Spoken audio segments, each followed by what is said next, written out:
Selamat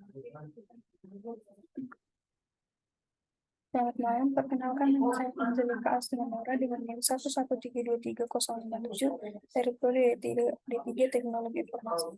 Saya akan mempresentasikan hasil pekerjaan saya tentang software engineering.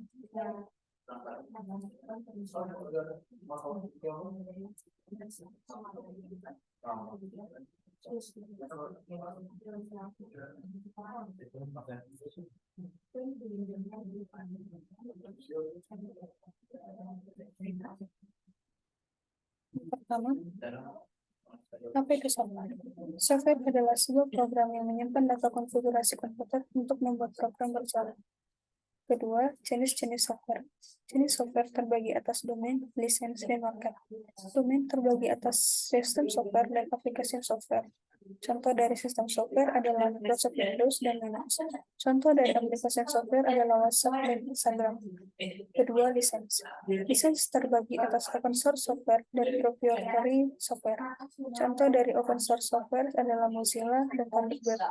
Yang kedua, proprietary software terbagi dengan contoh Microsoft Windows dan Microsoft Office. Yang ketiga adalah market. Market terbagi atas generic software dengan contoh Word dan Microsoft Excel. Generic Process Framework. Generic Process Framework terbagi atas 5 tahapan, yaitu 1. Communication.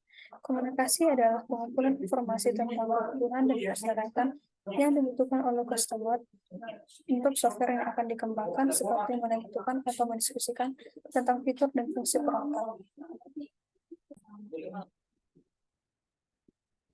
Yang kedua adalah planning. Planning adalah kegiatan yang menetapkan rencana awal, kerja, teknik, menjelaskan risiko teknis, menentukan jadwal kerja, mencantumkan kebutuhan sumber daya yang dibutuhkan, dan pekerjaan yang dihasilkan.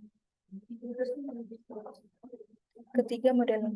Pemodelan adalah tahap perancangan dan pemodelan arsitektur sistem yang berfokus pada perancangan struktur data, arsitektur software, tampilan interface, dan algoritma program yang bertujuan untuk lebih memahami gambaran besar dari apa yang akan dikerjakan.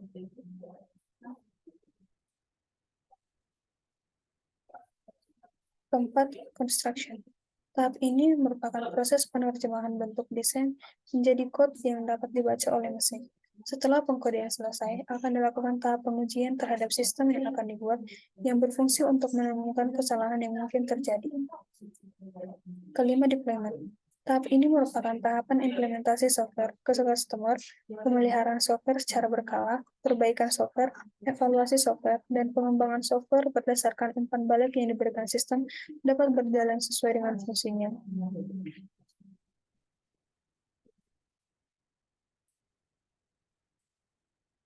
Software proses. Software proses adalah kumpulan aktivitas, tindakan, dan tugas yang dilakukan ketika suatu produk kerja ingin dibuat. Dengan kata lain, software proses adalah step by step dalam pengerjaan sesuatu. Pengertian dari software proses model. Software proses model adalah representasi sederhana dari proses perangkat lunak.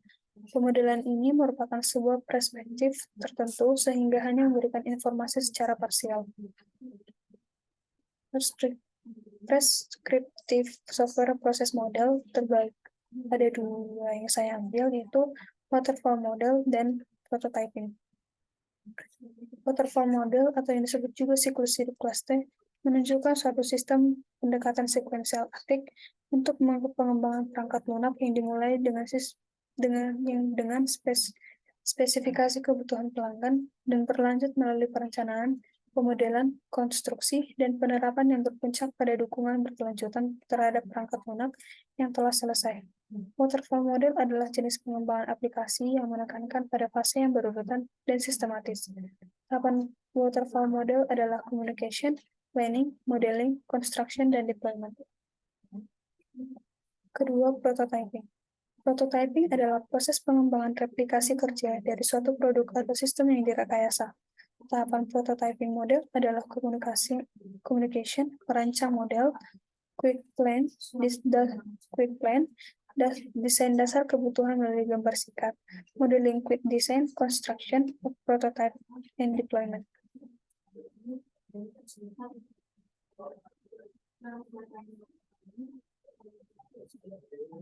Agile model. Agile model berasal dari kata ringkas, cepat, ringan, dan lincah. Agile model berfokus pada fleksibilitas, kolaborasi, dan efisiensi yang memungkinkan tim menghasilkan produk berkualitas. Metode Agile dikembangkan dalam upaya mengatasi kelemahan yang ada pada rekayasa perangkat lunak konvensional.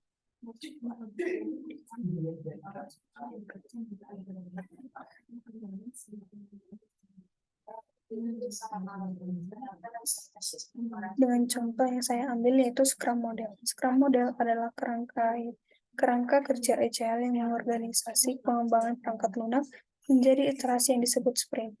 Scrum lebih berfokus pada manajemen proyek dan tim. Tahapan Scrum. Pertama, ada backlog. Backlog adalah daftar kebutuhan prioritas sistem atau fitur yang memberikan nilai bisnis bagi pelanggan. Item atau fitur dapat ditambahkan ke backlog kapan saja sesuai dengan kebutuhan dan prioritas produk owner. Kedua, sprint. Sprint terdiri dari sekumpulan unit kerja untuk mencapai kebutuhan sistem yang telah didefinisikan dalam backlog dan akan dikerjakan dalam jangka waktu yang sudah ditentukan. Biasanya satu sprint adalah 30 hari. Perubahan, misalnya penambahan item pekerjaan pada backlog, tidak dilakukan selama sprint. Oleh karena itu, sprint memungkinkan anggota tim untuk bekerja dalam jangka pendek, namun lingkungan stabil. Ketiga, Scrum Meeting.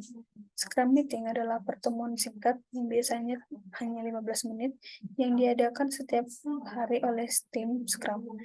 Scrum Meeting membantu anggota tim menemukan potensi masalah sedini mungkin. Pertemuan harian ini juga menjadi kegiatan sosialisasi pengetahuan. Dengan demikian, mendorong tim menjadi mandiri dalam bekerja. Seseorang yang memimpin tim disebut dengan Scrum Master. Scrum Master bertugas untuk memimpin rapat dan menilai tanggapan dari setiap orang. Keempat, demo. Demo menyampaikan perkembangan perangkat lunak kepada pelanggan. Fungsionalitas yang telah diimplementasikan, didemonstrasikan, dan dievaluasi oleh pelanggan, yaitu fungsi-fungsi yang ditargetkan selesai pada jangka waktu yang telah ditentukan dalam satu sprint.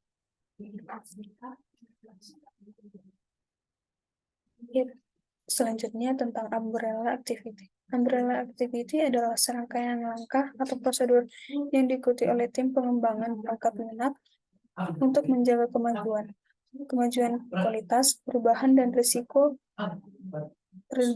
tugas pengembangan yang lengkap.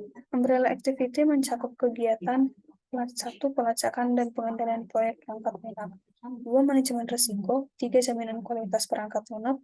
4. Tinjauan teknis. 5. Manajemen konfigurasi perangkat lunak. 6. Manajemen keandalan dan 7. Persiapan dan produksi kerja. 1. Pelacakan dan pengendalian proyek perangkat lunak. Perencanaan, pelacakan, dan pengendalian proyek perangkat lunak mencakup kegiatan yang dibutuhkan untuk membuat model, dokumen, logs, form, dan list. Kedua, manajemen risiko. Manajemen risiko menilai risiko yang mungkin berpengaruh pada hasil dari proyek atau kualitas dari produk. Ketiga, jaminan kualitas perangkat lunak.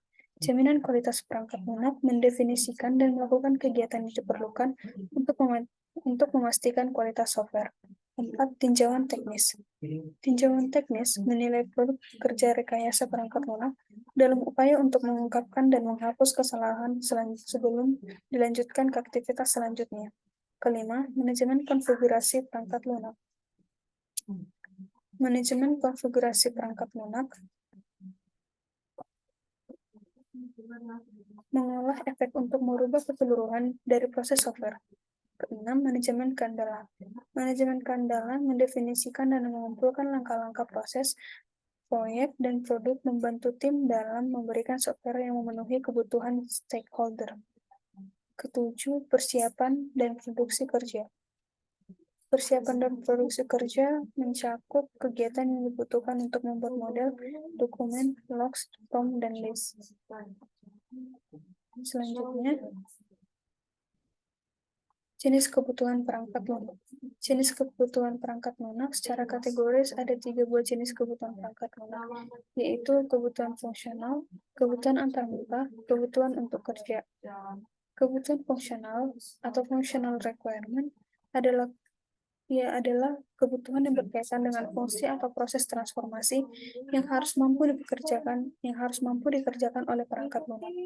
Kedua, kebutuhan antarmuka atau interface requirement, yaitu kebutuhan yang menghubungkan perangkat lunak dengan elemen perangkat keras, perangkat lunak atau basis data. Ketiga, kebutuhan untuk kerja atau performance requirement. Kebutuhan ini menetapkan karakteristik kerja yang harus dimiliki oleh perangkat lunak seperti kecepatan, ketepatan, atau frekuensi. Sekian hasil presentasi saya. Jika ada tutur kata yang salah, saya minta maaf. Terima kasih.